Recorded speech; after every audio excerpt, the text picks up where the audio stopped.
What is going on? Everybody, thank you so much for joining us. So it's probably not as many of you as who had RSVP'd because, well, we're on a new link. So I'm going to go share that. And we're starting about 20 minutes later due to tech issues. But we will definitely get this party started. I have with me for Lanes of Communications, communication specialist, Melissa Ambers. Melissa, why don't you tell the people a bit about yourself while I go share us out in a couple other places? Okay. Hello, everybody. Thank you for joining in. And, like Michelle said, you know how it goes with tech issues. It happens. But we are glad that you are able to jump on and chat with us and listen to us go, to have a little communication. So if you wasn't on last week, I am Melissa Ambers with Strategic Blueprint Consulting, and we help organizations with their employer branding in their EVP, which is their employer value proposition. And part of that is communication. So that's why, we talk a lot about communication, and there's so many different lanes and twists and turns within that. So many times we hear, we're open for communication. Come in at any time. Feel free to share. Um, we want all feedback, and it's almost like, you check the box because you said what you were supposed to say, but the reality is you really don't mean what you say. And a lot of times there's, retaliation, various forms where you could be fired or you're treated differently, or you're demoted, or sometimes it actually affects some people paychecks where they won't get raises, because they simply, shared something. So there are so many different ways that it happens, and that communication has become harmful, which is really unfortunate that this is an issue, um, with organizations and companies.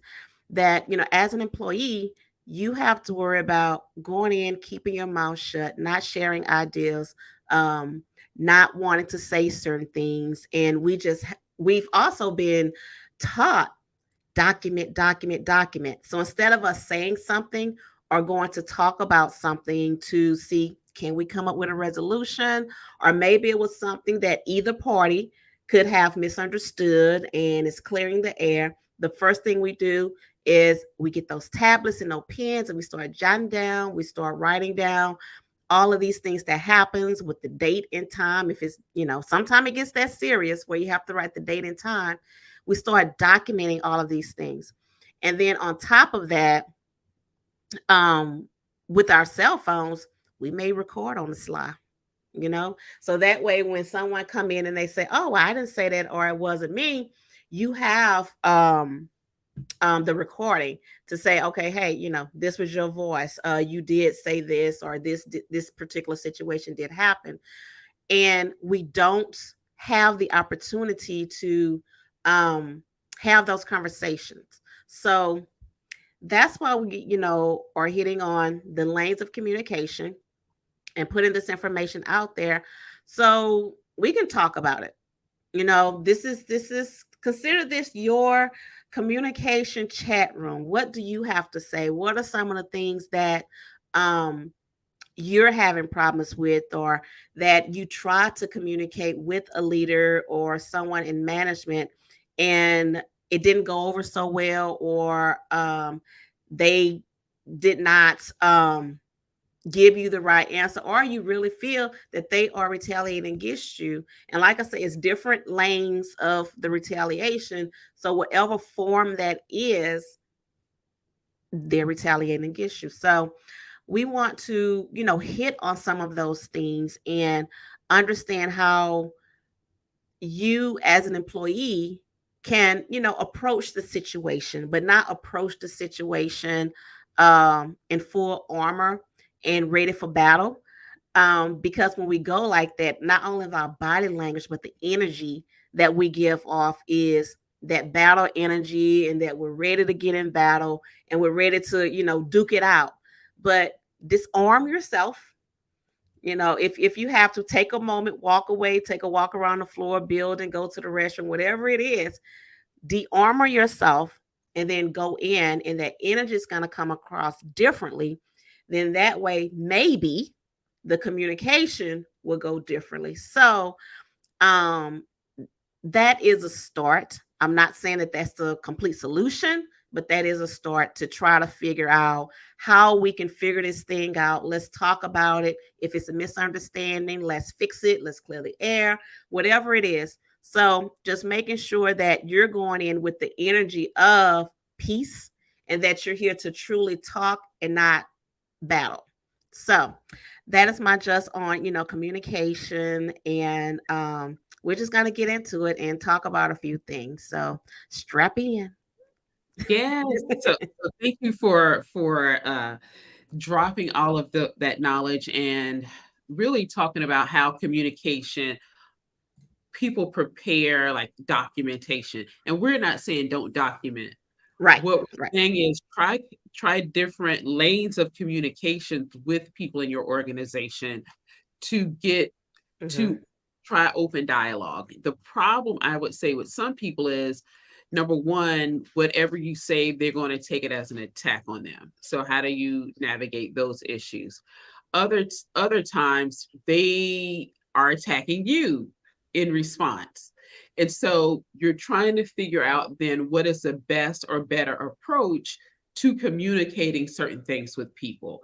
And I Right, think it's really important that we aren't saying, oh, just don't do it, but really we understanding the culture of the organization, understanding the person you're dealing with, what is their history of, working with others or communicating with others in your organization. Also take that into account. So definitely look at that. yeah. So, we're going to jump right into the conversation. So, as Michelle and I talked, we, jotted down some notes, and we had this one incident that was in the news, and I want to. It was probably middle of last week or the week before, but it was in the news, and we talked about the new management style at Twitter, and the same person was in the news again. Elon Musk, he had an assistant, and the assistant just simply went to him and asked for a raise. Of course, we don't know all the details in that conversation, but I'm sure she went, I've been here for, X number of years, and I'm sure she shared her value and different things like that. And not only that, he saw the value because he kept her as his assistant for all of these years. And if I'm not mistaken, I know she's been there over 10 or 15 years. So it's been some time that she was there. And because she asked for a raise, he told her, take off of work. Let me see if you're valuable or not. I mean, I've heard of a lot of things happening, but that was like, damn, So, what are your thoughts on that, Michelle? Well, I think a lot of things. First of all, understanding this is why people don't document sometimes their Yeah. process and procedures when because incidents like this happen. Hmm. And what makes me what I would have said was, hey, and this happens more, I would say, to women than it does to men. You have to prove your worth. You have to have Yeah. proof. And so understanding who that manager is that you're approaching, what they often look for to Right. validate something is sometimes that proof. And it's down deep. It's not necessarily a Twitter thing. So, Casey. And so to me, it really focuses on understanding who you're communicating with as far as personality, how do they take in information, and really doing your due diligence and homework, Hmm. unfortunately. So the way I communicate, I'm an ambivert. So I don't mind being on the internet. I have not minded being inside for the last 3.5 years, almost 4. I Mhm. have not minded that for the most part. Some people, I need to get out, and some people do better communicating one on one. I do better communicating, I think, with people in person, and then on a Zoom, and then last via email. Like email is like the last thing you want me to communicate to you via. And Melissa can probably be a testament to that. She's like, "Did you get my email?" Like, "Oh yeah, I did see that." And so it's just understanding what is the best method to communicate with your team. And so my product manager no longer slacks me; she just texts me. Like she just sends me videos, whatever she needs. She just texts me.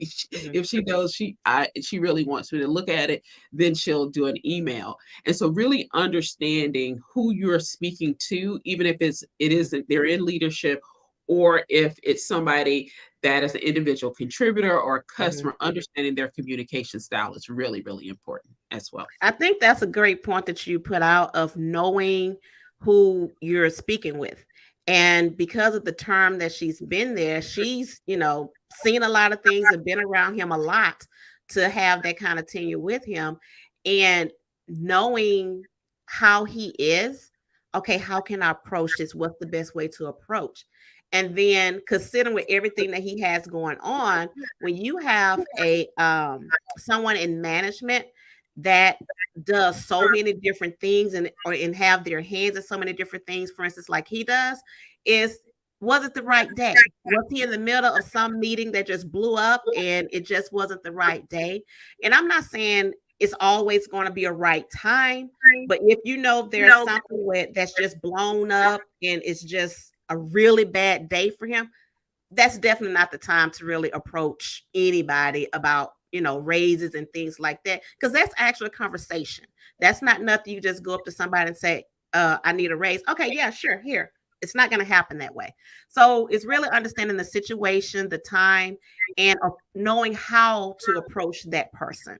um so even if they're the type of person, like Michelle said, if you have her levels, if they're the type of person where if there's a conversation that needs to be had and they say you have to make an appointment first, do that. Yeah. I know it may be irritating, but do it. Follow the protocol and go through your steps the proper way and not try to overstep some and loop through because you're frustrated or you want it now or something personal has happened. Follow the protocol. And that's going to be your best bet of doing things. Absolutely. I wanted to say sometimes the best time to ask for a raise is when they're happy and upbeat, or they have said, "Oh Yep. my God, I could not have done this much." I'm glad you brought that up, Bob. Why don't we Correct. talk about raise, right? Because Mhm. they led straight into how you've helped them. Go Yep. ahead. I'm gonna take the tailwind. I'm gonna take this tailwind. Let me go ahead and ask for this. And so Mhm. sometimes you let them lead and you just come in for the alley oop and see how that goes. So I don't do sports, but that sounded pretty good, right? So so so if you know this person is generally happier at certain periods of time of the year, of the Mhm. day, like some people like don't bother me until after lunchtime, and other people like don't bother me before, In the morning and yep. so you really have to really kind of check. And sometimes you don't know, right? So your direct manager, you may understand his, her, or their uh communication style, but not their manager above them, and so forth. And so you may have to do some reconnaissance and talk to your administrative team to really understand how to better approach them, or look at other people from a distance, like, okay. So it's and then other times you just have to jump in and you learn. Mhm. What I would say is really to the managers is how do you show up? Because Mm. as we're looking at between layoffs and people already quitting on their own, right, without leaving an organization without a layoff, how are you showing up in the workplace with your communication style that is driving people away? And I remember having a senior director, he would email you, but he had thousands of unopened emails. It was okay for him to email you, but if you email back your response, he just come to your desk like, "So what's the answer?" And you be like, "I emailed it to you." He's like, "Yeah, I don't check email." But he would send emails. Mhm. And so it just became his team that they went and they talked to me. I'd be like, all right, well, when you read the email, let me know what you have a question about. And I went back to my work because I spent my time already addressing the question. You wasted, to me, you were wasting my time. And people be like, did she really do that? Like I did. I said, you had to train somebody in how to respect you. He had the highest turnover rate. I wonder why. His Mhm. communication style was very, very, even for engineers, it Yeah. was very difficult to communicate with him outside Mhm. of very technical Mhm. conversations and communication. So it's really important also too that they understand how the leaders and managers understand how they show up in the workplace because that can literally kill a deal. And it kills deals too if you're on the sales side and the customer engagement side of an organization, that can absolutely kill a deal as well. Yeah. I think that's a good, segue into, our next point is how to communicate with respect and sensitivity. With, say if we, use this particular instance is, respectful. If you're going to send emails and I'm, doing the same thing, and if you're not going to do that, there's a way to communicate.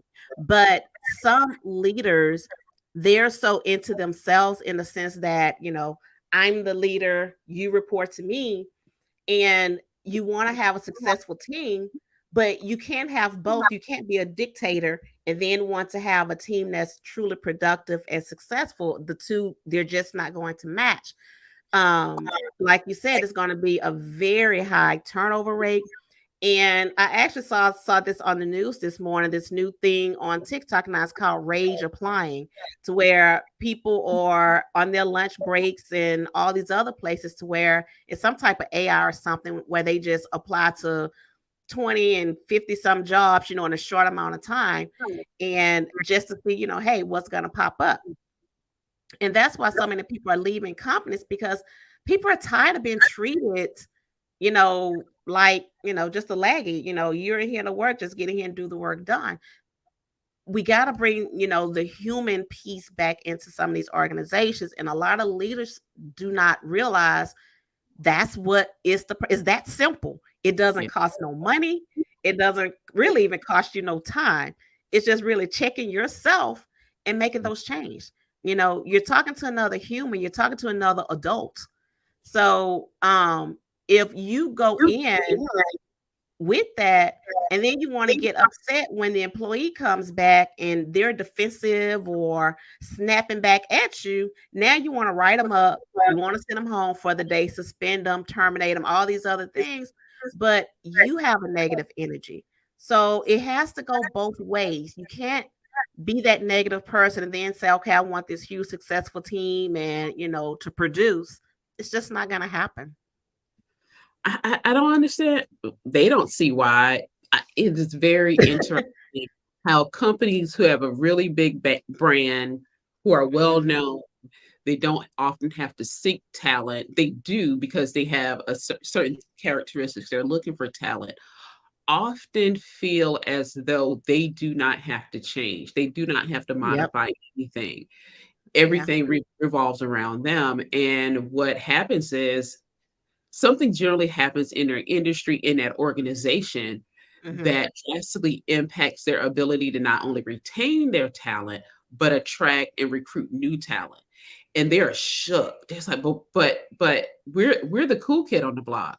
"Mm, Yeah. you used to be until Yeah. X, Y, and Z came and X, Mhm. Y, and Z happened. And as we see more and more companies do layoffs, it is interesting for some of the newer companies to do the layoffs the way they are. And what I mean is people just locked out of a system. And maybe with Mhm. technology it's different when before you had to show up to a place, Mhm. clock Right. in. If you didn't have a card to clock in, like push into something. Yeah, you can go over to the lunchroom. We're gonna have a meeting, right? At And not least and go that's ahead. why people get mad. It's like, I done burned my gas, got up, got dressed, and then you wait, what? Or you have me to come in and do all this work during the day, and when I get ready to go home, you want to tell me not to come back. Well, see, I would at least would have like, because well, it's either tell me at the end of the day, you want to tell them at lunch and you provide them lunch, or do you want them to tell Yeah. you at the beginning of the day after you on set in rush hour traffic?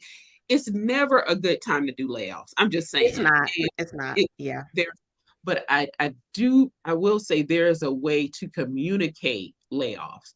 And it does take more time when you're trying to talk to people one on one, when you're trying to talk to them in small groups. But the point is, you're talking to them. It is not an Mhm. email. Like just saying, hey, we sent an email to your personal email, but I'm locked out.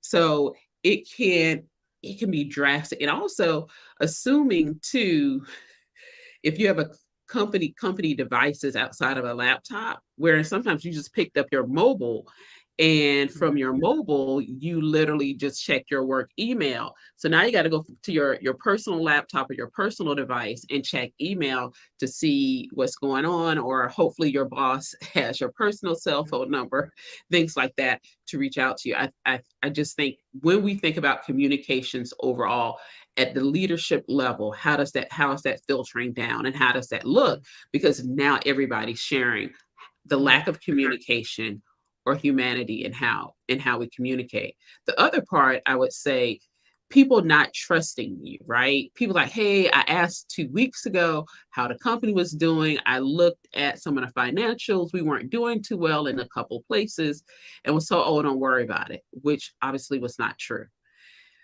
Mhm. Um, and so that part, that integrity part or lack thereof, can and will often come back to bite organizations. And so like, well, we didn't want them to leave yet. So 2 weeks is different than what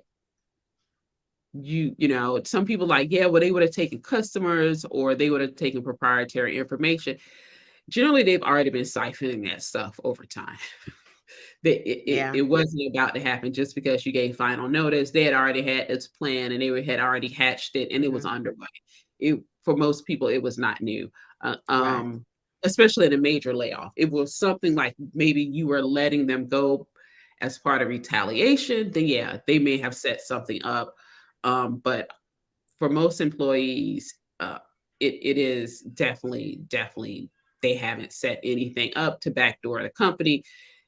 They already been doing it. So I'm just gonna put that Yeah. out there. Yeah. They've been doing it. So But I think that's also an opportunity when you're doing your performance reviews, that another communication opportunity, and I think that's a big trust space, because normally it is, one-on-one, or, maybe another manager if needed, but normally it's one-on-one and you have the opportunity to have those conversations, to share information.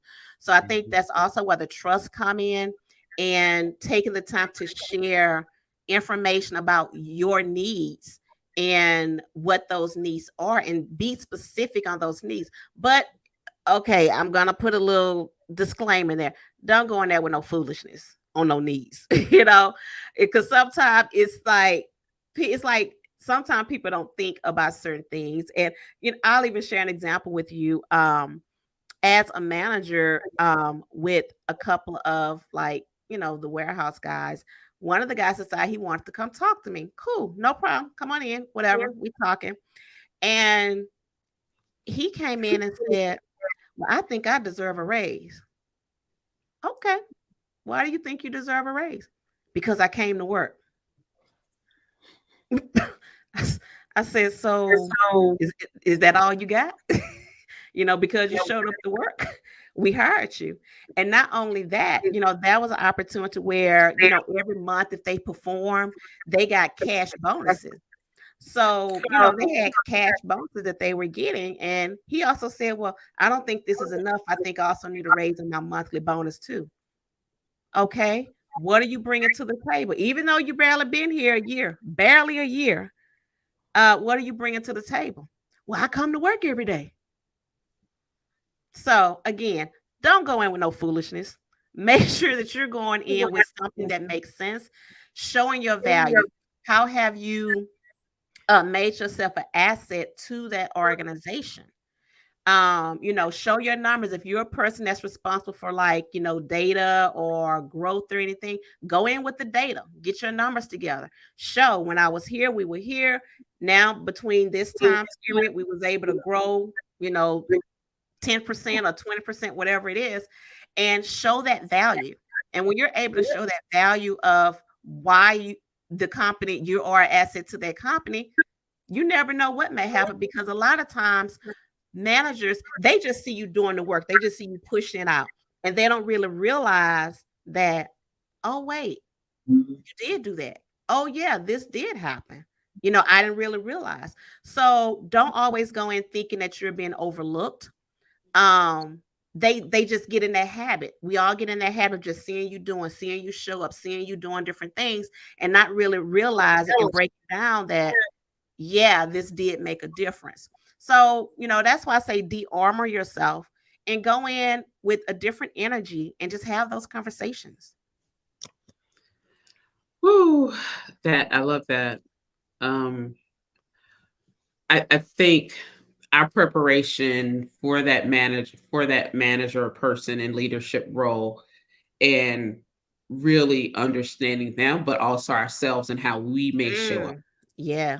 Mm-hmm. And so, and I say this with a caveat is people are going to have their biases. They're going to call you whatever they're going to call you and see you how Sure. they see you. So keep that in mind too. And but show up how you want to show up. And I remember back in the day, so remember we're Gen Xers over here. So you I'm a you millennial. okay, whatever she is, I ain't. Um, Okay. I'm just gonna say I am not one of those. But we were taught to dress for the role you want to go to, Yeah. right? What was that next role you wanted to go to?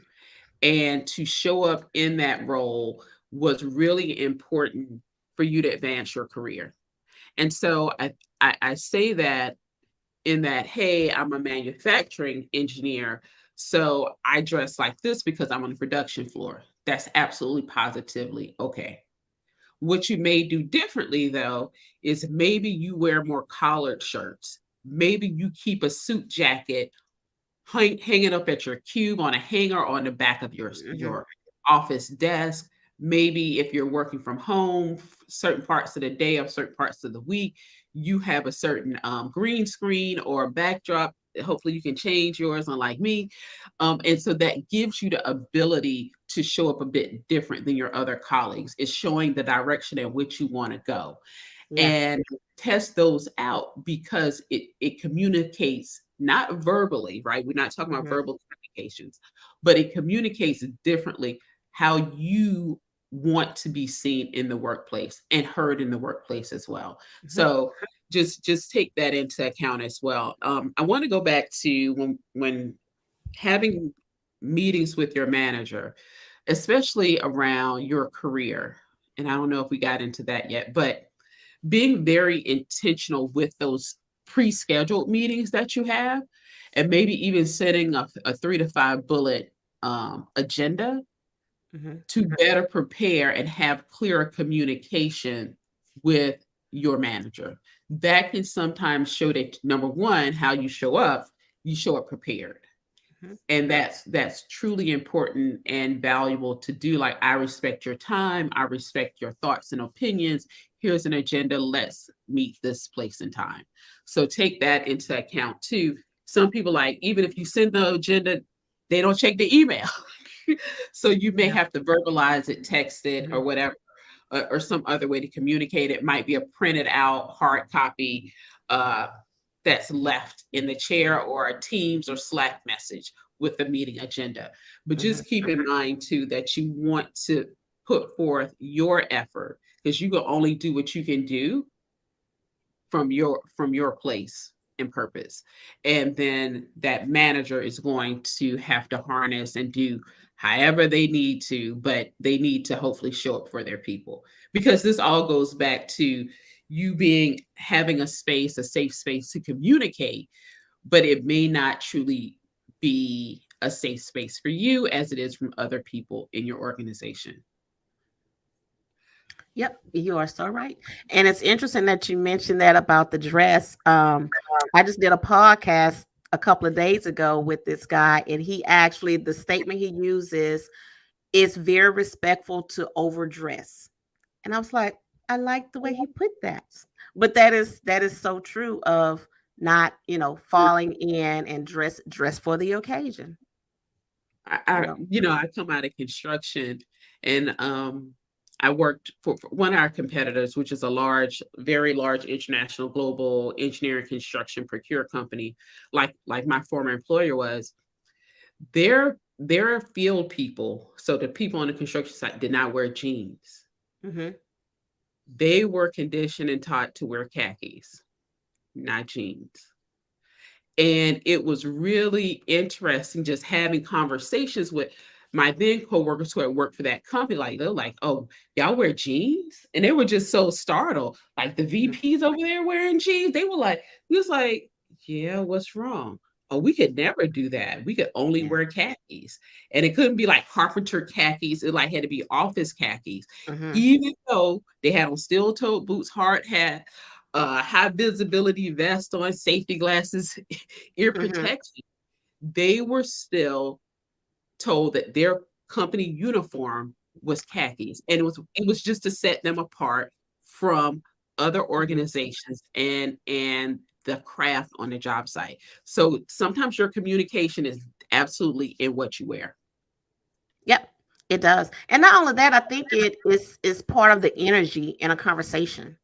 When you walk in presented, you feel a certain way because of how you're dressed, and your Your energy is going to energy. come off, so it can completely shift. Even though that you may drive up to the door, sit in your car and say a quick prayer and be like, "Oh Lord, just hold my tongue, help me to do this." But because you are dressed a certain way, when you open that door and step out, that energy is going to be different, opposed to you being in some jeans and tennis shoes. That energy is going, be a little different because you're already to a point of, I don't know how this is going to go. But when Mhm. you're dressed, I think that makes a huge difference in that energy. We just present. We walk differently. We present differently when we're dressed. Yeah, I think so too. But I would say, as far as being a woman on a construction site, I'm glad my Mhm. company did not have that separation. Yeah. Sometimes being from a distance, being able to blend in so they can't figure out how to target you might not be what you want. So just think about, and remember, some places there's like, oh, such and such always walks in here wearing X, Y, and Z. Yeah. But y'all notice and you're talking about that person. Hmm. Trust me, other people are noticing too in the Yep. management at that level. So just take that it's very respectful to overdress. Now, of course, if I would never wear a dress or a skirt to a job site, Of because that, course. Right. so Yeah. just keep in mind what as far as safety and where you work, what The may be, environment. yeah, Yeah. exactly, limitations to what you would wear. Hmm. But definitely do that as well. So Yeah. So let's get into like respecting others' time as well. Um, Sometimes when we have so much that we want to say, and we've programmed ourselves, we thought about it, I need to say this, I need to be sure I mention this, and sometimes we may even have the notes on our phones or whatever, to make sure you don't forget what you need to say. But be respectful of a person's time. If they're going to give you the time to come in and talk with them, be respectful of that. If you have points that you just have to get across, keep the in between conversation shorter. And at the end, if you have a little bit more time, then elaborate a little bit more if you want to. But just be respectful of a person's time, because now you already went in for armor, but everybody, woo side, and we're having a good conversation. But because it's like you finally have their attention, it's like, oh, I'm not letting you go. I'm gonna say this. I'm gonna say this. I'm gonna say this. I'm not letting you go. Be respectful of the time, and it might be they might actually sit back like, you know what? Let's go ahead and finish this now. I could do whatever later, or they might actually have to get off somewhere, and they say, you know what? Let's catch back up on Monday to do XYZ. So be real respectful of the time, because now you're crossing that fine line of getting disrespectful. absolutely. I want to share one comment before we move on from dress. I'm not one to dress up so much, but I'll continue to think about it as a way to show others respect. I've kind of rejected it as part of professionalism that is decided by dominant identity groups. I absolutely agree with this. And so, what I would say to this is dressing up or showing up differently, simply wearing a necklace, a, a, Mhm. a scarf around your neck. It can show up in different, a Mhm. brooch, it can show up in different ways. It could Mhm. be the shoes, like the shoes make the man. You might Yeah. have on some jeans, but your shoes are on. Like, what is that? But I Yeah. also say culturally, we as Black people, Latinos, we bring in a lot of different fashion, right? Indigenous people so many bold colors Yeah. until we set the trends that they kind of push to professional. Mhm. Like, y'all know, y'all just made it in black, we had it in a green. And so really pushing those limits, and sometimes it's simply Mhm. suspenders or colorful handkerchief in your nerd, instead of your pocket protector, it's a handkerchief in that pocket. So think about how that shows up, and it's not so much going into dominant culture as it Mhm. is putting in your own culture and how you show up differently in the workplace. Yeah. And I really agree with that too, because I'm not the your prissy girl to where, I'm in my, high stilettos and all that dressy stuff. I'm not that girl. But, dressing, for the occasion. And now I am that person that have transitioned to wearing tennis shoes with my suits. And I'm not saying wear tennis shoes just to get there and switch shoes. I actually wear tennis shoes for the entire occasion with my suit. One is comfort. And if I'm not worried about my feet or trying to run to a chair to sit down, I move better. Yeah. My energy is different and it's better.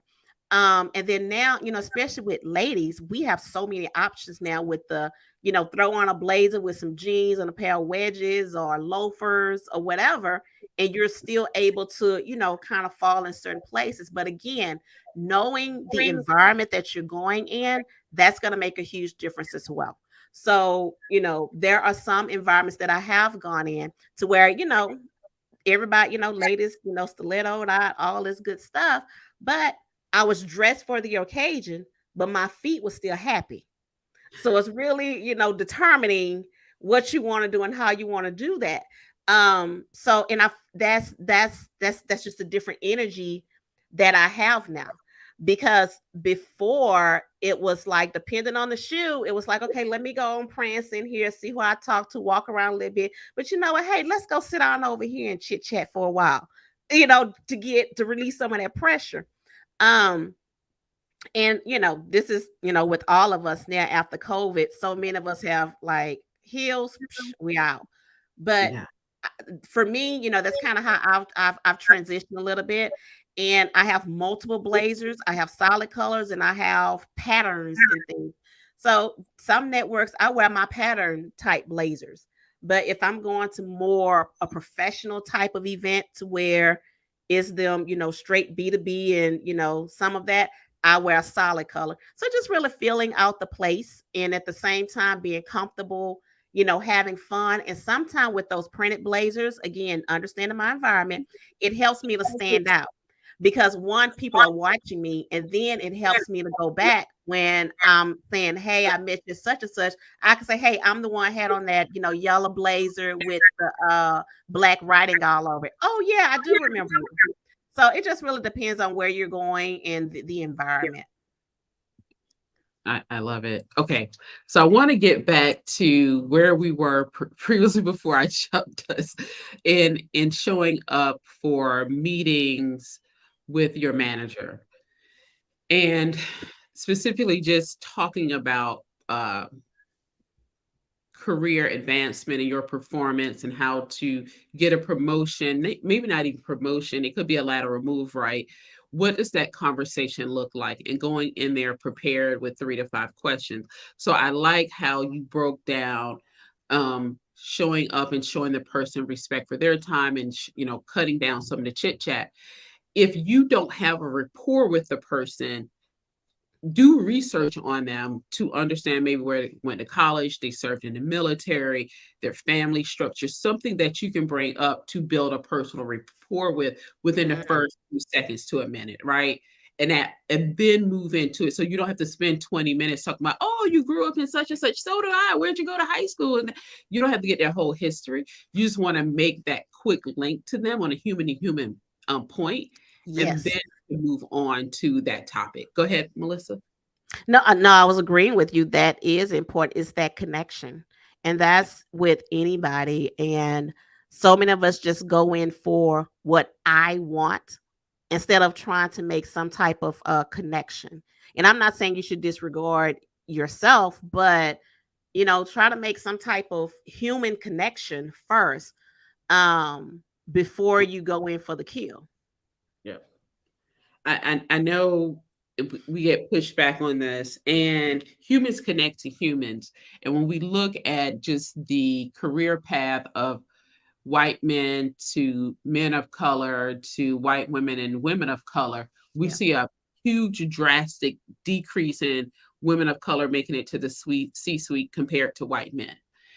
And too often white men see each other or see them younger selves in younger white men, and that's just an outwardly appearance. We Hmm. don't have that opportunity to identify, racially, gender wise, with those that are in those roles. And so finding some way to connect you to somebody that could be your sponsor, be your mentor, really can help you, for many of us. And I'm not saying you got to tell them spill about how you grew up and everything, but you can definitely make a connection with them. Oh, you're an engineer. What kind are you? That's the one I usually use.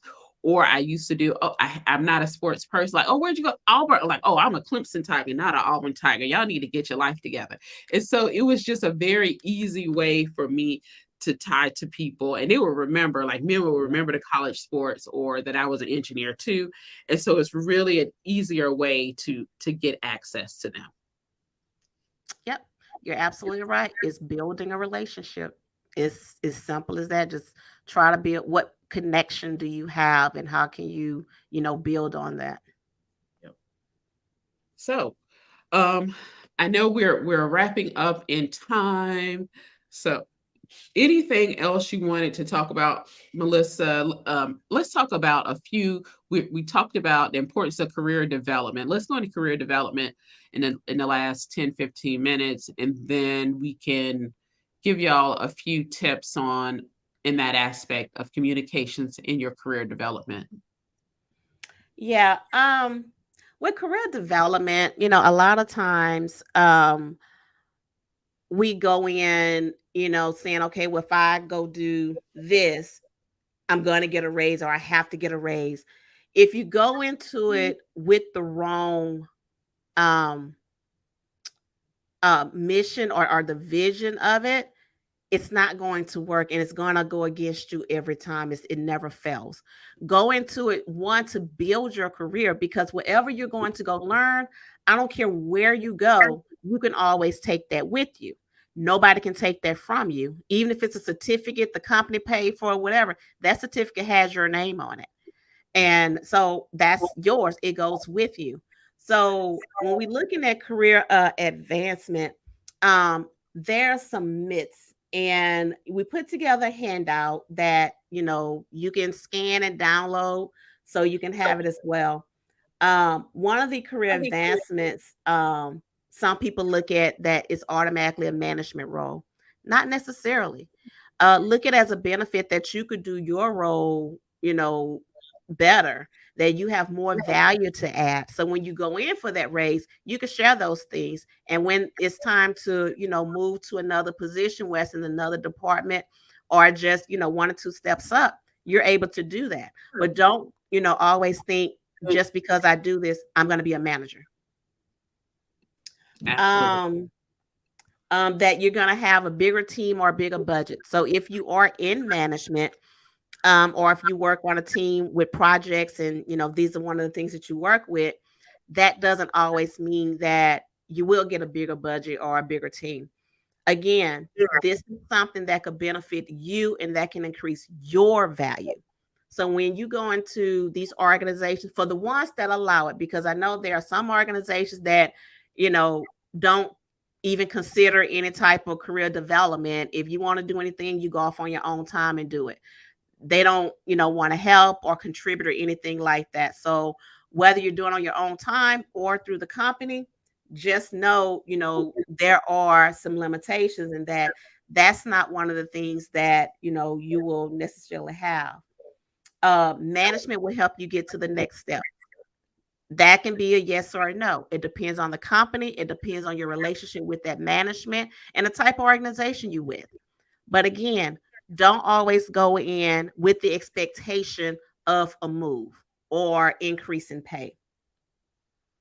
I can't tell my manager I want a promotion or a different position. Again, what type of relationship do you have with this person? Is this an organization that supports career development? If they don't support it, that absolutely is probably not going to happen. But if they do support it, don't go in with that negative energy. You never know what they may or may not, help you do. Just go, but still go in with that, learning whatever that is, finish it, and come back, still do your job and do what you need to do. But look at their, job boards, see what's out there, apply for those different positions, but don't come back. Okay, I finished this. Can you go talk to such and such so I can get this job? Or can you go do this? I'm not saying it's not a bad thing to have management to help you if you have that type of manager, but again, don't have that expectation.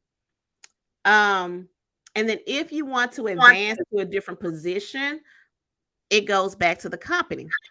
Should you stay there? Should you go somewhere else? What type of organization do you have? This is part of doing your research when you are applying for a job. And if you've been there, over a long period of time, 10 plus years or something, um, this just simply means that you do your research. One, what does the company have to offer?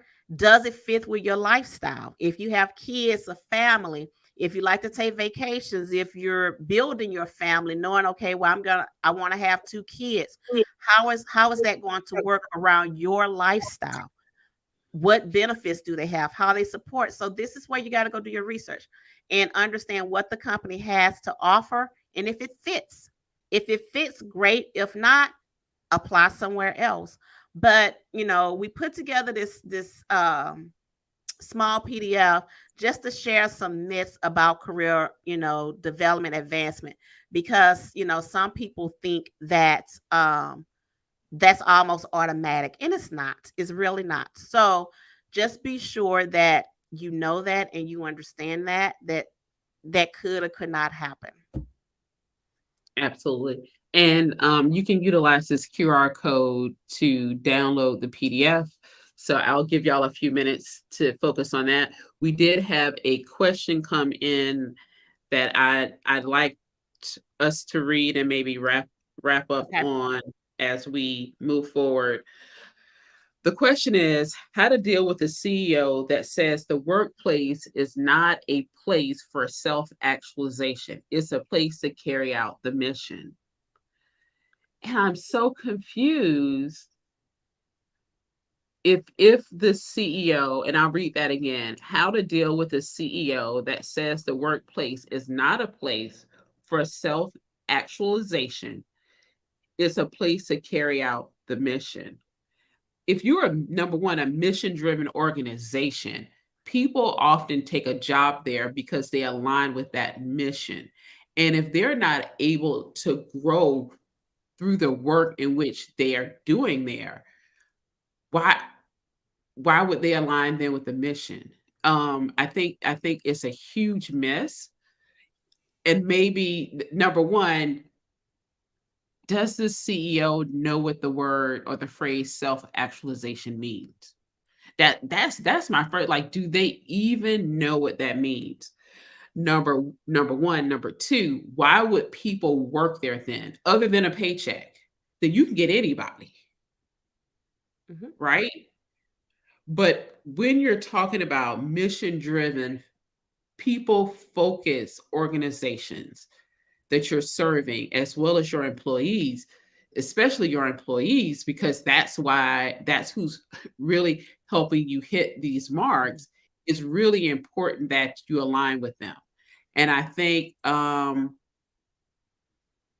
it's really important that we stay focused on that, and we really, really take into account. So, self actualization, let me go to the meaning. I looked it up.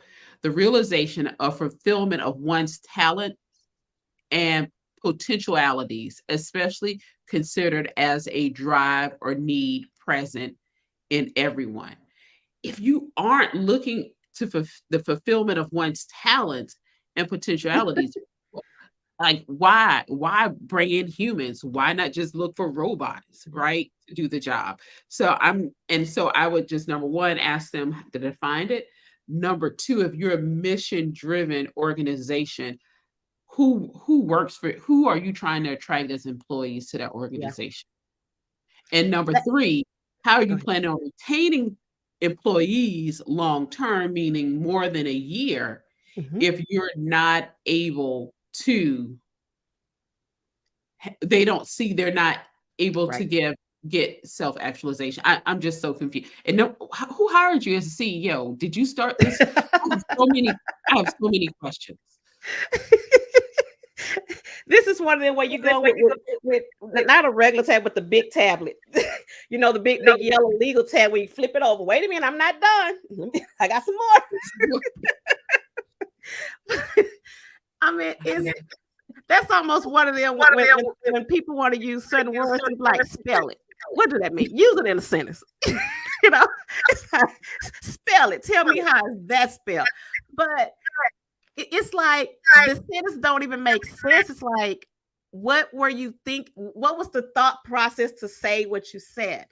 And this is where I think, it goes back to organizations having an employee value proposition that is employee based.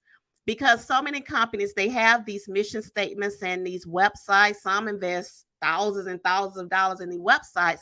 And you have your mission statement and whatever community efforts, all this other great things that you're doing.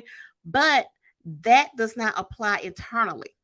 Your mission statement is letting the customer know what you will provide for them and your value, but your employees, that's differently. They're coming to you to, provide a service, is basically what it is. They're providing a service to your organization to do whatever that job description is.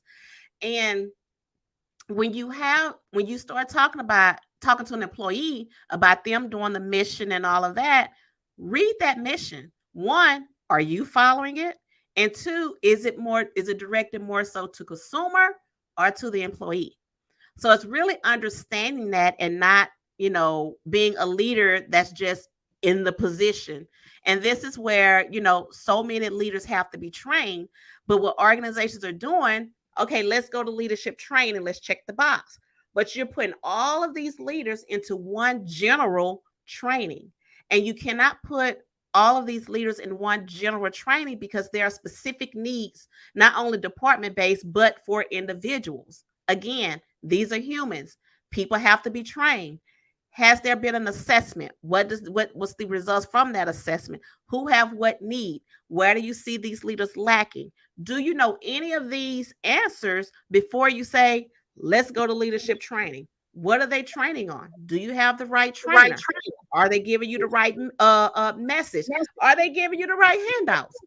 Who knows? It's a general training. We check in the box. We paid for it. The guys got a certificate that did leadership training. But guess what?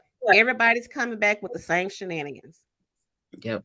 Um, I'm gonna take a different approach in a few ways, assessing the organizations first. Does the organization have a board? Yep. What what are the goals for that organization to hit within this fiscal year or the next fiscal year, depending where you are in the fiscal year? Do you have access to their turnover data or attrition rate for that organization and teams? Yeah. Even if, let's say, finance, operations, Hmm. business development, whatever those, are you seeing higher attrition rates in certain areas and compared to others? Who is that leader? Mhm. Are they actually do they actually believe in self-actualization so they're able to keep their employees, their talent in the organization Yeah. because they're and so to me, just taking the approach to really dig in and look at and it may be Mhm. a really small, it may only be 6 people, but are the 6 are they turning over every year or less Mhm. in their organization? I think the telltale signs are there. The CEO doesn't want to be seen or be held responsible. And so hopefully there's a board that is really about that life, a donor that is about that life that say, hey, there's a problem in this organization. The one consistent thing is you. Mhm. So let's get you the help you need in order to keep this organization going, bring in the Yeah. right talent, and be able to retain that talent. So Yes. Mhm. even if you can't get it directly from the organization, maybe you can do some digging on LinkedIn or some other places where this talent may Mhm. have their information posted, and it's not going to be 100% of when they start and quit an organization, but it Yeah. give you an idea. And I do this with an organization, and I look at their DEI people. There's been one consistent employee in DEI in the last 12 to 15 years. Everybody else has left in about a year or less. Wow. And you sitting there exactly. And so you're sitting there like corporate don't see any issue with that. Not if this person DEI is the gatekeeper. They're Mhm. retaining the status quo, which is why they're sitting there. And so it's really, really important to kind of take in data. Um, and if you're not an employee, it's a little bit easier to make this approach. Mhm. Or if you know the org has brought in a consultant, maybe like, hey, have you seen this? And you slide it over to them. Yep. Um, list the names to check out on LinkedIn with their profiles that's handwritten, but not in your handwriting. just, just, just really just sharing and looking at a data perspective. And Mhm. then it's like, oh, well, that data's not right. Like it isn't what's wrong with it, and really digging around Yeah. in that aspect. So that But I that's think how that also go why you have to have a third party to do that and come in with that data. Because internally we tend to be biased because we're going to pull the direction that we really want to go, or that we don't want to go, we're gonna kind of go the other way. Oh, no, that's gonna be a lot of extra work for me. I don't want to do that. But bringing in a third party, that's where you're going to get the true picture of whatever it is. Um, Before you make the investment to say, okay, let's fix this. What are you fixing? Are you really fixing the right thing? So that's why I think third parties come in, and that's really important when these changes need to be made. absolutely, absolutely. So, Melissa, any final thoughts as we wrap up today's session? Because we've talked in so many different areas around communications, leadership, and communication strategies for building a strong team. I think it goes back to of the de-armoring yourself, and this is on both sides, leadership and employee. That I think if everyone can do that, and a company really look at the organization in a whole, what is happening? Why is this door constantly turning? Why can't we keep people long term? And the people that we do keep long term, they really not producing like they should be producing. So it's really looking at those things and taking the time to invest the time and money to do a true assessment on the organization. Just like Michelle said, get the numbers, get the data. Numbers are not going to lie.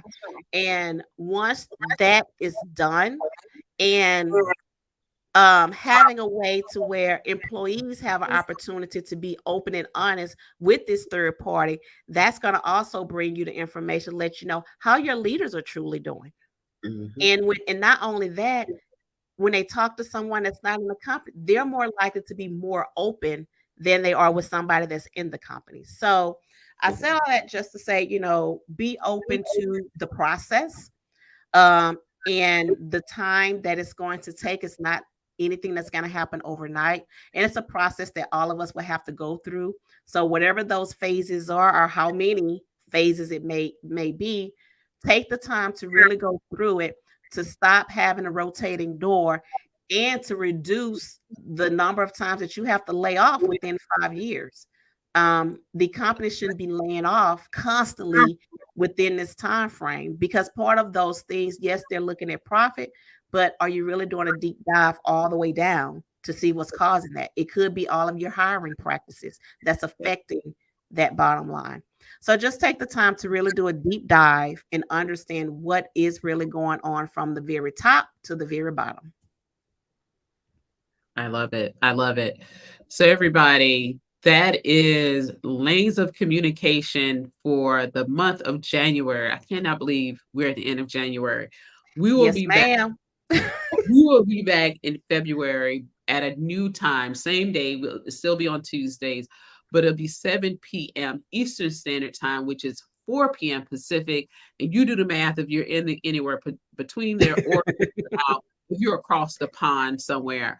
We do appreciate you joining us. Be sure to connect with us. And if you like that short list of that Melissa shared on how really to look at the career development myths that you may have or have heard of, that we've debunked in today's talk, definitely let us know. But I'll put the QR code in the comments as well. Everybody have a great week. Finishing up the month of January strong, and we will talk to you later. Bye, everybody. All right. Bye.